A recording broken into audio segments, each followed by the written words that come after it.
time for your punishment.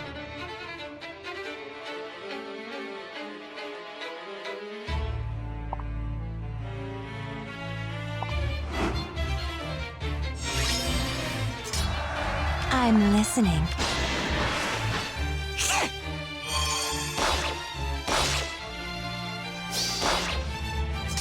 Of course. Ready, sweetie. X marks the spot.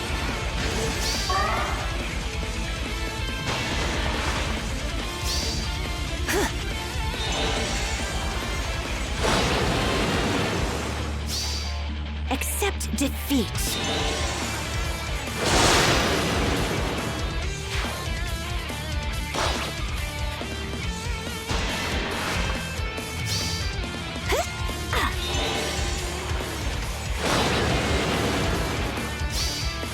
Your life is mine.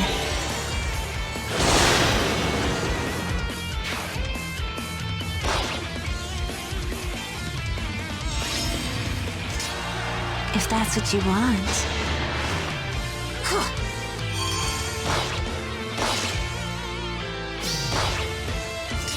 Yes? Aye, aye. Oh, how debonair.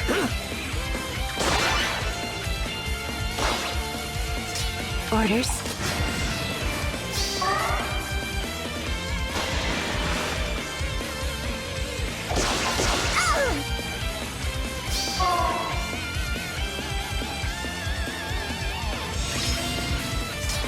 Orders from me.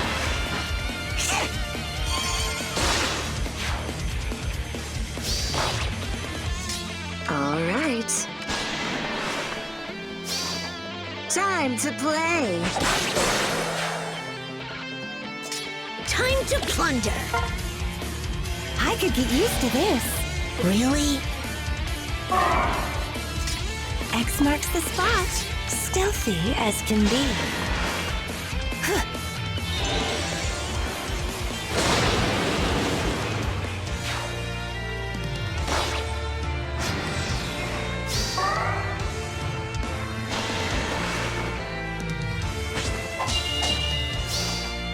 Say night-night!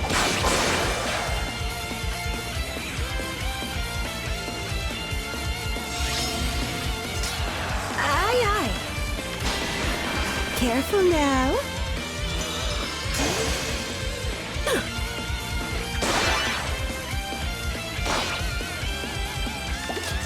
If that's what you want.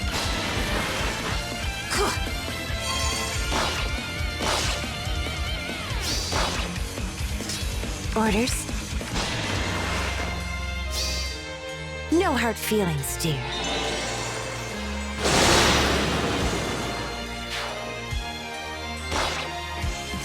Of course.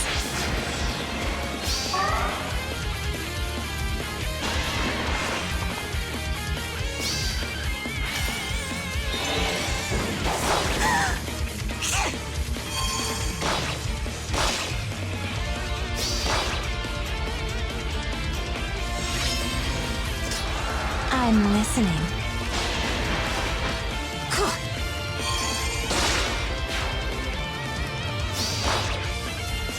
Yes?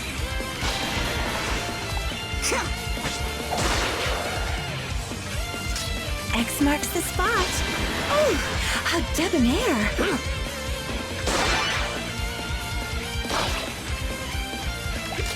Ready, sweetie?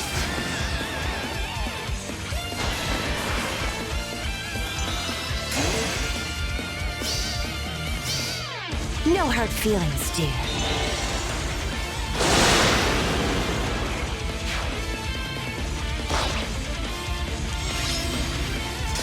Time to plunder. Careful now. Now! This is our chance.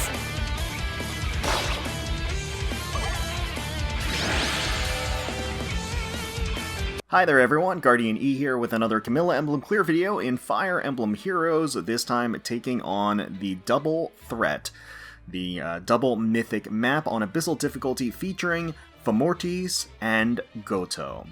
So both of them super tanky, colorless threats on the battlefield. Really the entire map centers around them for sure. You're getting plenty of reinforcements that appear that are of course a nuisance. They'll spawn behind you or around you. And with overlapping ranges, different colors, different magical, weapon types and things to watch out for. But certainly, primarily, the danger that's here are the two threats on opposite sides of the map, GOTOH and FOMORTIIS. So, what makes them tick? What makes them such a threat? As I mentioned, both of them are incredibly tanky. They have damage reduction upon damage reduction from the first engagement all the way through the multiple hits, anywhere from 30% to 80%. They're sizable defenses here, 60 and 57 for the defense and res of FOMORTIIS, and then for GOTOH you've got 50 and 54 resistance there.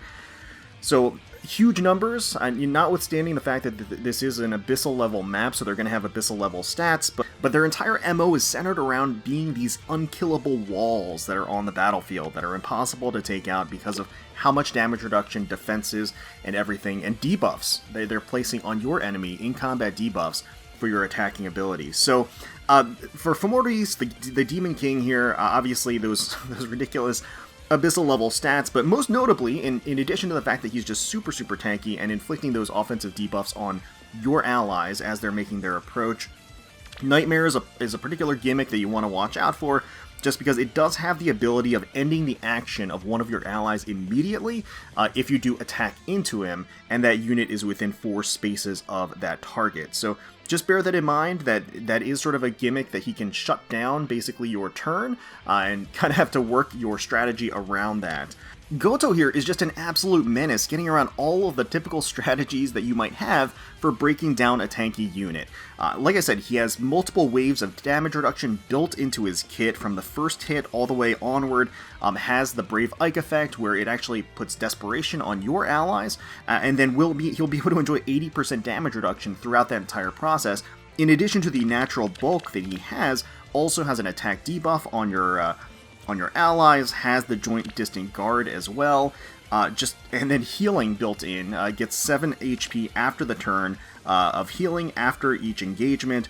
Furthermore, he gains additional special charge, and he neutralizes effects that prevent units counter-attack. So any sweep effects that you might have, he actually negates those as well. So the only sort of quote-unquote weakness that GOTOH has is that he doesn't have close counter. However, the fact that he's so tanky on both defense and res with all of his kit means that even close-range fighters are going to have a pretty hard time taking him out. I will just say, as an anecdote, when I was playing through different strategies, there was a point when I was left with effectively just GOTOH on the battlefield, and it was checkmate. I couldn't take him out. Like, no matter what I did, no matter what combination of effects I did, none of my units could do enough damage to kill him. And honest to God, it was just a real nightmare to deal with, because I was revolving my strategies around things like damage reduction nullification with specials like lethality, Deadeye, things like that. Trying to take advantage of true damage built into weapons and being able to kind of chip away at him with true damage. He has the effect of course, also reducing damage from AoE specials, which is sometimes a strategy that can be employed in situations like this. Unfortunately, not really going to be able to come into play against GOTOH. But after a couple of runs, I realized that the key to this is that I was overthinking, and we needed to go back to basics. What do I mean by that? I'll talk about that in just a little bit. But let's take a look at the Camilla team we brought with us today. Yes. So we do have Vanilla Camilla here, merged at plus 10, 15 Dragon Flowers, has attack and speed assets here. Arcane Downfall, the rearmed weapon, with attack refine, reposition ether, distant stance, guard bearing 3, joint distant guard, and defense res form 3 for the seal, also with summoner support. We've got the fair pirate pair of Hinoka and Camilla, plus 10, 10 Dragon Flowers, attack asset, mermaid bow, reposition Deadeye, attack speed push 4, speed res far trace 3, defense res rain 3, and attack speed form 3 for the seal. We've got Ninja Camilla, Midnight Bloom Camilla, not any merges or Dragon Flowers at this time, waiting for that 11th copy to come in from the double special hero banner. But she is plus attack, minus speed, flowery scroll, reposition, glimmer, close salvo, seal res 4, attack res hold, and attack res solo 3 for the seal. And then finally, our ace in the hole, we have Brave Camilla, Light of Nor Camilla, plus 10, 15 Dragon Flowers, Summoner Support, Attack and Speed assets, has Pain Plus. Yes, Pain Plus. Dazzling Refine, Rescue Plus, Miracle, Attack Speed Push 4, Wrathful Staff, and doubled up on the Savage Blow. We got Savage Blow 6 up in here to do all of that out-of-combat damage. So, you've already seen the non-commentated playthrough, so you already know what's going to happen. But effectively, we can chip away at Gotoh. He has all of this damage reduction, all of this tankiness, all of this absurdity into his kit. But you know what? That doesn't really do much when you can just chip away at him with Pain and Savage Blow. So that is the strategy that we go with today. We're going to take our Brave Camilla and go ahead and engage on the Axe Knight down here and do some pretty good damage, to be completely honest, with Pain Plus. And that is, of course, going to start the chip process against Gotoh. We'll reposition her to safety here. And we're going to actually engage on both the Sword Fighter and the Green Mage up here with Ninja Camilla. She can enemy phase both of those without any problem. And then we're just going to shift the Pirate pair up here to give a little boost to Ninja Camilla up here as well. Enemy will engage, the Green Mage goes down, the Sword Fighter will go down as well. Easy peasy. And then the armor down below is going to shift up. We're going to get another of our first wave of reinforcements. And something that's worth noting is that Gotoh actually won't move forward. So he won't advance unless you engage on him until around turn 3. So you have time to, again, pepper him with these with the Savage Blow effect and whittle down his health. There's also no Cleric on the enemy team, which thankfully is the case. Normally with these Abyssal level maps, there's usually going to be a Troubadour or maybe another Cleric of some kind, maybe multiple.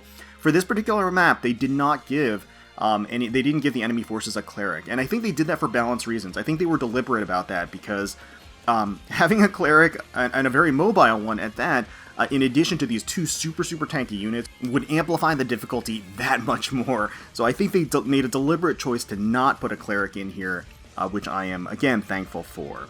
But as far as the reinforcements are concerned, you've got a Red Thief appearing down here, notably Lethality with the Times Pulse and the Wind Sweep, so they are going to be able to attack with a sweep effect and not get counterattacked, which is something worth noting. You've got a Dragon Lance here on the side with a Brave Lance. He got the Solid Ground, and she also has Guard Bearing and Odd Tempest 3, so just be aware of that additional movement tile that she has on odd-numbered turns. And you got a Lance Flyer up here with Fire Sweep, as well as Speed Defense near Trace, and even Tempests. So on even and odd-numbered turns, just bear in mind that some units are going to have additional movement tiles to worry about. So at this point, we're going to player phase on the Red Thief down here. Once again, our main goal here is just chipping away Gotoh's health. That 24 damage every turn is really making a difference.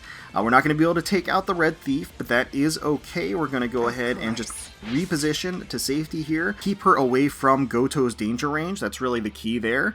And we can tank the Red Thief next turn, no problem. We're going to use the Pirate pair to take out this approaching Blue Flyer, just snipe them out of the air, make sure they are no longer a threat, and then also just kind of shift Ninja Camilla down to get ready for the following turn. So the Red Thief is going to attack into Vanilla Camilla, do some considerable damage, but we have that Guard Bearing effect with that 50% damage reduction for the first hit, and that is going to make all the difference. It's going to help in a big way to make sure that she survives that attack. Now, of course, we have another wave of reinforcements. So we have a Red Cavalier up here with Rotter Fox, got Colorless Feud, as well as Attack Res Far Trace 3, so has that Kanto at the ready. And then you got these pair of Knights over here on the side, so we've got armors with charge skills, so just be wary of that. Again, a lot of the enemy troops have this enhanced mobility through skills, so you just want to be aware that even though the Knights are all the way over here, their attacking range is all the way across the entire map. So just be wary of that. And then of course you have the Sword Knight with the Bold Fighter, and you have the Lance Knight with the Odd Follow-Up. So again, they are positioned to be not only very tanky, but also hit very hard on player phase. But once again, we are centering our focus on Gotoh down here, and we're going to finish him off by first chipping away, taking out the Axe Knight, and then using that Savage Blow Pain combo to once again take 24 damage off of Gotoh. He has 8 health only. And now we can finally just wipe him off the screen with Vanilla Camilla here. She's going to make her approach, proc the Ether, which is a little bit of overkill there, but that's totally okay. Take out Gotoh there, which is just fine. Now at this point is just to regroup and get out of the danger range, because the assault troops here, the Knights, are coming with that charge ability. So in order to do that, I do have to just use the Duo skill to get an additional movement tile. for the pirate pair. Fun, isn't it? So we're not using any of the enhanced damage or anything, not even the gravity effect on the Red Thief, really, because effectively what we're going to do is just reposition Ninja Camilla down here and use Ninja Camilla to eliminate the Red Thief on player phase. We got Vanilla Camilla positioned over there on the right-hand side to take out the Lance Fighter. She can tank that without any difficulty, get most of her health back by proccing that Ether against her. And then we're sitting pretty for the following turn. So we do have the final wave of reinforcements. We got two dragons that appeared up here, the green Fafnir and the blue Fafnir right underneath us. They each respectively have the new Dragon B type. So we got green Fafnir with Dragon's Ire. We got blue Fafnir down here with Dragon Wall. They both have rain or hold skills, I should say. And Water Breath, Dark Breath on each of them for debuffing purposes. And then, of course, as mentioned, we have the Knights here with those charge skills. So look at the movement range that they have. And the threat that they give. So we're going to use Brave Camilla to attack into the Lance Knight. Once again, that Pain and Savage Blow combo, doing a lick of damage against the enemy forces as a whole. Love to see that proc. We are now going to use the Pirate Pair to take out the newly spawned Blue Fafnir down behind us. One-shot them, also gain a little bit of special charge. And then we're going to use Ninja Camilla to take out the Lance Flyer here with the Fire Sweep. We can't enemy phase her, so it's nice to be able to just pick her off with on player phase, and then reposition to safety with Vanilla Camilla here. Now we have Brave Camilla in the range of the Red Cavalier, but we have Miracle at the ready, so she is going to be able to tank that, proc the Miracle, survive, and she doesn't get doubled, so she is going to survive that without any difficulty. And at this point, we can finish off the Lance Knight over here with the 1 measly HP with Brave Camilla. In the process, the Pain Plus, so the Pain plus Savage Blow combo, chipping away once again at the Red Cavalier, so we can finish her off with Vanilla Camilla. She is in the range of FEHeroes, who has a save skill, so if I did try to engage, FEHeroes would, you know, swap in and do considerable damage. So thankfully, we can just use Vanilla Camilla here to take out the Red Cavalier. Perfect. And we are going to use Pirate Hinoka and Camilla to one-shot the Sword Knight. Very, very key, because in the process, Hinoka and Camilla are going to get their special charged completely for Deadeye for the following turn. And then we can use Ninja Camilla to reposition to safety and also be in enemy phase for the Green Fafnir. Take them out on player phase with our Vantage Brave Hit combo. And at this point, we've got FEHeroes all by themselves, and we can safely use Pirate Hinoka and Camilla with their Deadeye to proc, negate the damage reduction, do 94 damage, and one-shot them out of existence. So that is the strategy that I employed with Camilla Emblem to clear the Abyssal level map of FEHeroes and GOTOH on their double Mythic hero battle. Let me know in the comments below what strategies and teams you ended up using for this Abyssal level challenge. Hopefully you all enjoyed the video. If you did, please feel free to leave us a like, comment, and subscribe to the channel for more Fire Emblem Heroes content. We thank you all so much for watching, for taking time out of your day to spend with us. We really do appreciate it. And until next time, let's protect those skies.